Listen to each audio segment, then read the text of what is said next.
Welcome to Solo, the world's most dangerous dog podcast. Join Solo and his long-suffering family in various misadventures about the trouble the best dog in the world could cause. Read by J.R.R. Langley and adapted from the adventures of Solo books. In this episode, Solo bakes a cake. Solo accidentally helps his family bake a cake for a cooking contest, judged by a famous TV chef.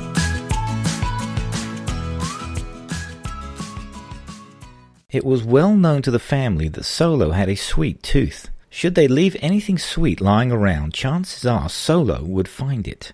He was able to smell ice cream from a vast distance, and more than once came barreling into the house from the deepest recesses of the back garden, having sniffed it out. Dad had once left a slice of Mum's homemade apple pie on the kitchen counter, and when no one was looking, Solo had jumped up on his hind legs, front legs on the counter, and gobbled down the pie clean off the plate. The plate looked like it was placed in its spot with no pie on it whatsoever. Such was Solo's diligence in licking off every last crumb. No one was the wiser. That is, until Dad came into the kitchen and demanded to know who had eaten the pie he had been looking forward to all day. His family protests of being wrongfully accused convinced Dad the culprit was elsewhere. Dad, who knew all too well the types of shenanigans Solo could get up to, grew suspicious and took a long, hard look at Solo, who had wisely decided at that point to pretend to be asleep in his usual spot under the kitchen table. Despite having no proof that Solo was the culprit, the family made it a point from then on to avoid leaving out sweets of any kind, just in case Solo couldn't control himself, which was quite often. The family's discipline in making sure nothing that might tempt Solo was left within his reach caused him to forgo anything sweet for months and months. That is, until one fateful day towards the end of summer when Mum was asked to help with the village bake sale. Members of the public would contribute homemade food such as cakes, pies, and other wonderful treats as a way for the village to raise money towards a worthwhile cause. For the longest time, any funds raised would go towards helping keep the village church from falling down. But after Solo had inadvertently solved that problem by alerting the entire country to the church's predicament, the church now had more funds than it knew what to do with. It was decided, as the church was no longer in need of major repairs, any new fundraising activities would go towards a new van for the library that could take books to local people who didn't have the means to get to the library themselves. The church had kindly donated their old minibus to this cause, having been able to purchase a brand new one with the funds raised by Solo's publicity. But as previously mentioned, this old vehicle was in need of some maintenance in order to be roadworthy, such as brakes that actually worked. It was for these repairs that the bake sale would try to raise some money. Mum was delighted to help with the bake sale. She always thought of herself as a good cook and was determined to show the other members of the village that she could indeed hold her own with the best. For not only would funds be raised for a good cause, but each entry would be judged by a well-known TV chef who lived in the large town just down the road from the village. For Mum, this would be a win-win. She could help raise money for the much-needed repairs and potentially win first place for her cake.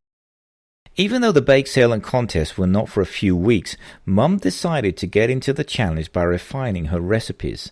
First, she would bake a cake with less sugar and then one with more sugar, or a pie with less fruit or one with more fruit, then with a different type of fruit. Sometimes she would start a recipe, then muttering to herself that it didn't seem right, throw the whole thing out and start all over again. At first, her family was extremely supportive. After all, they got to try all different sorts of cakes and pies. But soon the novelty began to wear off as Mum became tenser and tenser as the day of the contest grew closer. Mum eventually settled on making a version of her multi-fruit cake for several reasons. First, her family had voted it her best, and second, Mum believed no one else would enter a fruit cake, making her entire entry unique. Third, she had been able to find some wonderfully fresh fruits to bake into the cake, which would improve flavor and texture.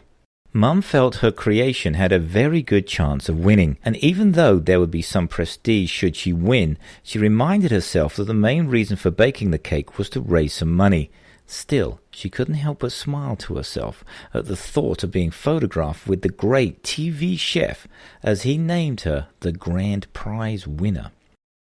Anyone entering the contest had to bake 2 treats, a smaller one for the taste test and a larger one for sale. So on the day prior to the bake sale, Mum laid out her ingredients on the large kitchen table and set to work. Her family stayed well away, lest they get yelled at for cramping Mum's style. All that is, except Solo, who would periodically wander into the kitchen from the back garden, attracted as he was by the wonderful smells emanating from the house.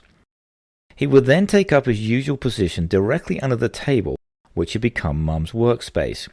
In all her frenzy of mixing ingredients, Mum totally overlooked that Solo was there. Solo watched as the occasional strawberry or raisin fell to the floor. Then, when Mum wasn't looking, he reached over very gingerly to scoop it up with his long tongue and eat it while doing his best to make sure there was not too much noise. Solo was quite content to lie there, not moving, keeping a lookout for any tasty morsel that might come his way. Even though he really wanted to lick the remains of the delicious-smelling cake mix from the bowl, he knew that to push his luck would mean instant banishment. He simply stayed in place and kept a sharp eye out for falling objects. Mum's cake-making was going reasonably well. She had the ingredients mixed into a giant bowl. She had the pans to bake the cakes ready to go, and the oven was slowly warming to the correct temperature, ready for Mum's soon-to-be award-winning cakes. With a large wooden spoon, Mum scooped the mix onto the baking pans, one for the cake to be sold and a much smaller one for the judge to taste. Letting out a sigh of relief, Mum felt she could take time to put her feet up for a few minutes as the oven warmed up, so she decided to go and lie down on the couch for a few minutes. As noted, Mum had overlooked Solo, who pretended to be resting peacefully under the table, when in fact he was watching her every move, tantalized by the wonderful smell of cake mix drifting down to his large and sensitive nose. Solo had seen Mum going into the TV room, but he was unsure what she was doing or how long she would be out of the kitchen. He was tempted to perhaps maybe take a quick lick of the mixing spoon or bowl. But in the end he thought it best not to risk being discovered and decided to stay put. He sighed to himself, so close to wonderful tastes and yet so far away. He was just about to give up ever taking a chance at reaching the mixing bowl or spoon when he heard a small snore coming from the sitting room. It was the unmistakable sound of Mum, who, being so tired and stressed from the baking contest, had accidentally fallen asleep. This was something she had told herself she absolutely would not do. Solo recognized Mum's snore in an instant. He knew he would never get another chance to taste the cake mix before it was placed in the oven. Once the cakes were baked, Solo knew there would be absolutely no chance of him getting a taste of them. Slowly, and with as little noise as possible, Solo crept out from under the kitchen table. Mum continued to snore in the distance. There were no other sounds emanating from the house, as Dad and the kids had decided to make themselves scarce while Mum was in baking mode. Solo looked up at the edge of the table. Somewhere up there was something so delicious, so divine, that the temptation should not be ignored. However, Solo had learned from past experiences that simply jumping up and placing his giant front paws on the table, which he was more than capable of doing, might cause more problems than he had anticipated. Therefore, he decided to try something different. Keeping one ear out for Mum's snore or a member of the family coming in the front door, Solo made his way around to one of the chairs that Mum had moved so he could easily get close to the table. With finesse that defied his size, Solo carefully hopped onto the chair closest to the scene of the action. Sitting on his rump, he surveyed the table that was Mum's cooking space. Flour dusted the landscape. 2 mixing bowls with cake mix dotted around the rim were near the edge of the table. Wooden spoons of various sizes were scattered around the table or still in the mixing bowls. An egg carton with half a dozen left and the remains of a bag of flour stood to one side, as did another bowl that had contained the chopped fruit to be used in the final mix. Mum had clearly been on a tear as she endeavored to refine her recipe. But Solo was looking for one thing in particular, the finished product. As he surveyed the carnage, Solo's eyes fell on a large glass bowl right in the middle of the table, empty, but with edible traces of mix dotted around the edges. Directly next to this were the 2 cake pans, one large, one small, each topped up with mix. These had to be the final cakes just waiting for the oven, Solo thought. He told himself he couldn't risk trying to lick those, as his tongue marks would be obvious to Mum. Better if he stayed with his original plan of licking the mixing bowls. If Solo stretched hard enough and used his long tongue, he was convinced he could reach the large glass bowl without even placing his front paws on the table. Solo had learned some painful escapades in the past that paws were not necessarily the best appendages for walking on a slippery surface. Pausing a moment to ensure that he could still hear Mum's deep snores, Solo slowly reached over to try and get a taste from the rim of the large glass bowl. Success. He was able to get a small taste of the mix, and boy, was it delicious. Solo had no doubt whatsoever that Mum would win the prize for best cake. However, one lick was not enough for Solo. He wanted more. He leaned in again and was able, with a bit of effort, to lick one more portion from the edge of the bowl. It tasted even better this time. Looking around just to make sure no member of the family had snuck up on him, he decided to have one more sampling, telling himself that this really was it. No more after this. He didn't want to push his luck. He leaned in once more, and now had to stretch himself even farther to reach the mix on the edge of the bowl. Straining with all his might, and refusing to place his front paws on the table lest his prints show up in the dusting of flour, Solo was able to just reach one more delicious morsel. Finally satisfied, he pulled back, but as he did so, he knocked over an open bottle of hot pepper sauce Mum was using later for another recipe. The bottle spun for a second on its edge before finally tipping into the smaller of the cakes Mum had already made for the oven. Horrified, Solo watched as every ounce of the chili sauce drained into the cake mix and out of sight. The bottle eventually rolled to one side, completely empty. Suddenly, Mum's snoring ceased. The noise of the bottle falling over had woken her up. Without a second to lose, Solo grabbed the now empty pepper sauce bottle in his mouth and jumped down from the chair just in time to make it to safety under the table. He hid the bottle under one of his stuffed animals, alarmed at what might occur should Mum realize what had happened. He was also alarmed by the small amount of remaining sauce that got on his tongue. Boy, was it hot!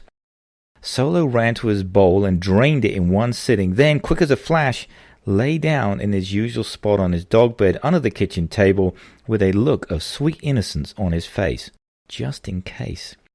Mum came into the kitchen rubbing her eyes, annoyed at herself for having slept so long. Seeing that the oven was at the required temperature, she picked up the large and small cake pans, placed them in the oven, set the timer, and went about cleaning up her mess. Back under the table, Solo breathed a sigh of relief. He had no idea what was in that bottle. He just knew he never ever wanted to taste it again. Besides this minor catastrophe, the risk of being caught tasting the cake had been worth it. Mum's cake was a winner in Solo's mind. He had no doubt she would take the prize.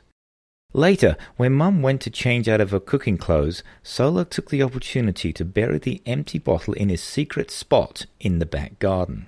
Mum wondered for the longest time what had ever happened to that bottle, until a few years later, when planting some flowers, she dug it up. She knew immediately that only one member of the family would have buried it. Solo, she sighed to herself. A few days later, the bake-selling contests were in full swing. Tables around the village hall groaned under the weight of all the baked goods for sale. A separate table had been set aside for the cakes and pies to be judged by the famous TV chef. The chef was not in a good mood.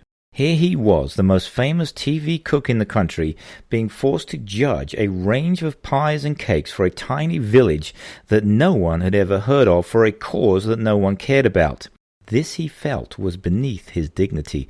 The only reason he had agreed to judge the contest in the first place was that his sister, who lived in the village, had promised to introduce him to a very nice young lady after the show who, she had said, would be perfect for him. In the village, the famous TV chef leaned over the table with the pies and cakes to be judged, taking a small sampling of each. Each time an assistant would write down his reaction. Words such as bland and boring filled the assistant's notebook. More than one baker cried out in despair at the chef's judgment. He described one particular apple pie as, "So worthless my 6-year-old nephew wouldn't eat it, and he'll eat anything."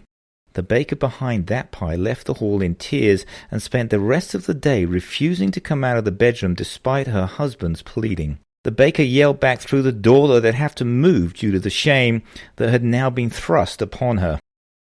Finally, the famous TV chef made his way to the end of the judging table and to Mum's cake. Mum was not expecting much, especially when the chef said loud enough for the entire village hall to hear, "At this rate, no one should win anything except perhaps a cookbook for beginners." He took one look at Mum's fruitcake, and not expecting much, whispered once more to his note-taking assistant. The assistant wrote down a single word, "Charmless," next to Mum's name. Then the chef took a knife and cut out a small slice, which he placed on a small white paper plate. He prodded the slice with a plastic fork and then told his assistant, "Adequate." She wrote this down. Finally, the great chef took the small fork, pulled off a portion of the cake and stuck it in his mouth. The reaction was not immediate. The great chef paused, as if to savor the flavors he was sensing. Then, slowly at first, he chewed, and then, as if not quite believing what he had tasted, paused, wrapping his tongue around the cake in his mouth. Then he chewed some more, faster this time, then closed his eyes as if he couldn't quite understand what it was he was tasting. Finally, imperceptibly at first, his eyes started to water, his cheeks began to turn red, and his nose began to run. He tried to speak, but all that came out was a gasp. He clutched his throat with one hand, trying to hold the plate with Mum's cake in the other, until finally he was able to mouth the word, "Water." Unfortunately, no glass of water could be found quickly, so it was a few moments before someone handed the chef a large glass of water. Grabbing at the glass like a desperate man seeking refuge from an intense storm, the chef dropped the paper plate onto the table. Grasping the cup of water with both hands and without pausing for breath, he drank it down to the last drop. Then, with water dripping out of the side of his mouth, he turned to his assistant, handed her the empty glass and said, "Another," in a low, raspy voice. Only after he had finished the second glass of water in record time was the chef finally able to compose himself. Wiping the sweat from his brow with a handkerchief he had pulled from his jacket pocket, the chef looked around him and in his loud, bellowing television voice yelled, "And who made this?" as he pointed to the remains of the cake on the floor. Mum, who had witnessed the whole escapade with ever-mounting horror, was trying to back up slowly and make her way out of the village hall by means of the back door. She was about halfway to safety when the organizer of the event, who was secretly pleased by the chef's reaction as she and Mum had been rival for years, pointed a long bony finger at Mum and said in a loud, clear voice, She did, chef. She's responsible." Mum froze in her tracks. The entire village hall was now looking at her. The chef was glaring at her over the top of his glasses, raised his hand, and with one finger beckoned Mum to stand in front of him. Not sure what else to do, and seeing no escape, Mum slowly walked back to the judging table and the great chef himself. "It's just a fruitcake," she thought. She stood in front of him for what seemed like an eternity, as he looked her up and down. "Madam," he said in his loud TV voice, "this is quite the most," he paused as if to find the right words, "amazingly brave and creative piece of baking I've had the pleasure to taste in many a year. Thank you." And with that, he hugged Mum, and then grabbing her arms, kissed her on both cheeks. Before she could react, he turned and placed a small sign that said, "Grand Prize," onto the top of Mum's fruitcake. Mum stood there stark still, afraid to move in case the whole situation turned out to be a dream. Soon others in the hall wanted to sample the winning cake. All had the same reaction as the chef. Their eyes watered, their cheeks turned red, their noses ran, yet they all called Mum's creation amazing or fantastic or unbelievable. Mum was so confused, all she could do was nod her head and murmur, "Thank you," over and over to her well-wishers. As he was leaving the village hall, the chef pulled Mum to one side and whispered in her ear, "Thank you for allowing me to have the best fun I've had at these events in years." A very puzzled Mum watched him and his assistant get into a very large black car. But before it drove away, the great chef turned and gave Mum a very big wink. Mum was not even able to try the small cake, as curious onlookers ate it all up. Interestingly enough, not one person saw fit to purchase the large cake she had made to be sold. This made no sense to her whatsoever. After all, she had just won first place, so why was no one buying it? Still, she had won, and that was that. Solo, being Solo, had not wanted to miss the judging, convinced as he was that Mum's cake was the best, so he had snuck into the village hall to witness the proceedings. The following week, the front page of the local newspaper had a picture of the great chef, with Mum standing next to him, proudly holding her award-winning cake with the sign that said, "Grand Prize." Next to Mum, sitting on his back legs, grinning from ear to ear, and looking as proud as could be, was Solo. You are listening to Solo Bakes a Cake, written by J.R.R. Langley and read by the author. Solo Bakes a Cake can be found in Solo Book 1, with illustrations by Stephanie Schultz and edited by Catherine Perkins, published by Heavy Media. Find this story and more in the books of Solo's adventures at Amazon.com and at SoloTheDog.com. Ask for Solo at your favorite bookstore.